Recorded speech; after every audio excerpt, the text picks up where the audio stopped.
How can AI bring more transparency into sustainable financial products? This is just one of the questions that the professor for financial engineering at the University of Zurich, Markus Leipold, is trying to answer through various projects.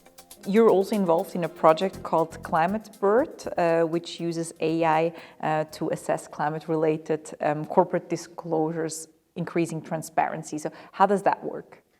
Well, ClimateBird is the product of joint research with some of great researchers at ETH and University of Nuremberg. So what we do there is we take an algorithm that was developed by Google in 2018, which is basically a neural network that can understand text in its context. And we take this algorithm and further develop and train this algorithm to understand climate-related text. So we basically were feeding something like 1.4 million paragraphs related to climate.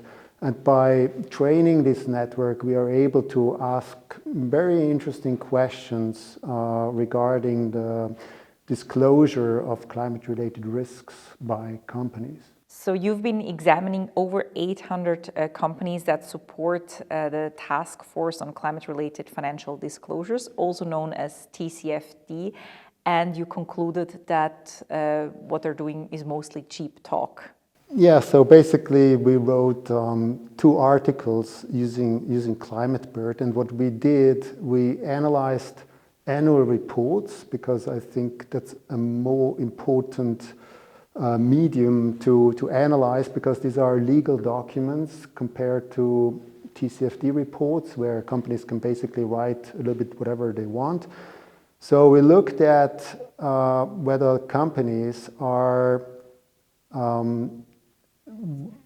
stating commitments in terms of climate mitigation and climate adaptation measures that they're taking, and whether these commitments are actually specific, because you can write some boilerplate language, anything about what you will do in the future, but we really wanted to analyze specific commitments, and then we related these specific commitments to the non-specific commitments, and we created something which I call CTI, which is the Cheap Talk Index.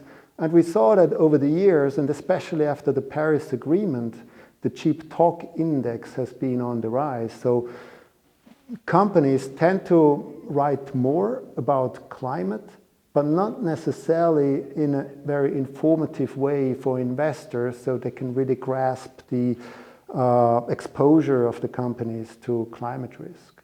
So can you give us an example when you would say this is actually greenwashing? But greenwashing is kind of a difficult concept. So in my research, not necessarily related to finance, I did some work on fact-checking, so developing algorithms on fact-checking. And there it's slightly easier, because there is a black and white decision that you can make on a claim.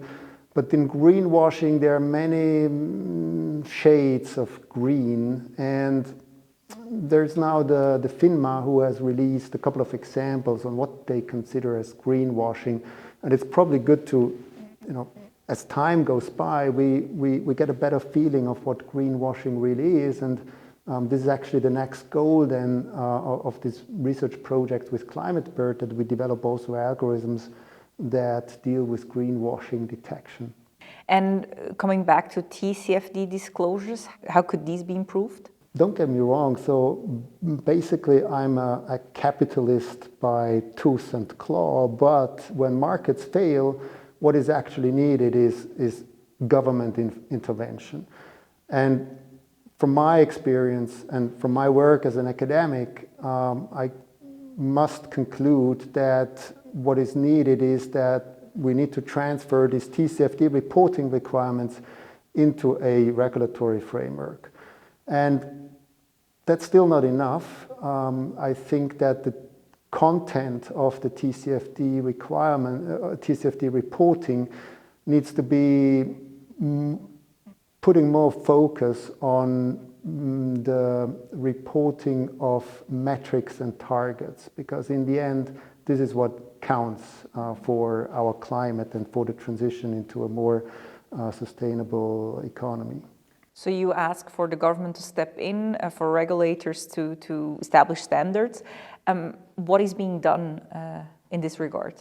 Well, I think that there are some countries that now support the TCFD in the sense that they will put that into some regulatory framework. So that's definitely applaudable. But then there needs to be the more ambitious goals that need to be formulated, harder targets in terms of emission control.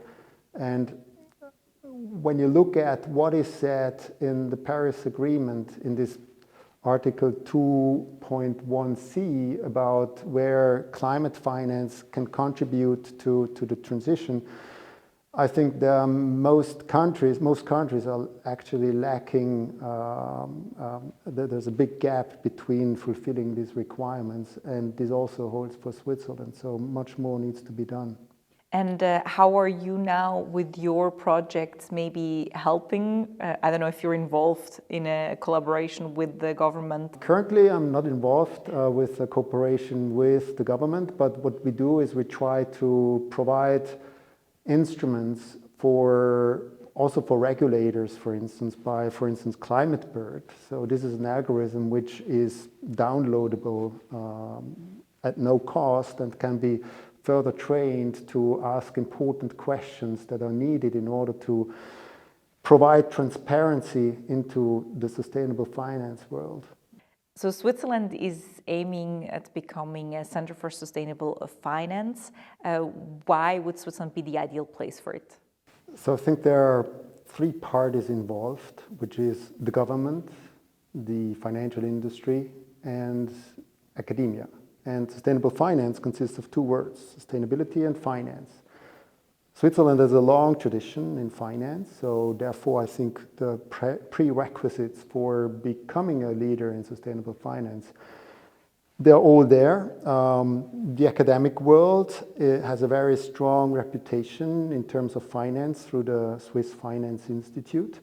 And also there are different centers across the country. For instance, here at the University of Zurich, we are very strong in sustainable finance, which was pioneered by Marc Genet here. So therefore, we are in an optimal position to interact with the industry on sustainable finance issues.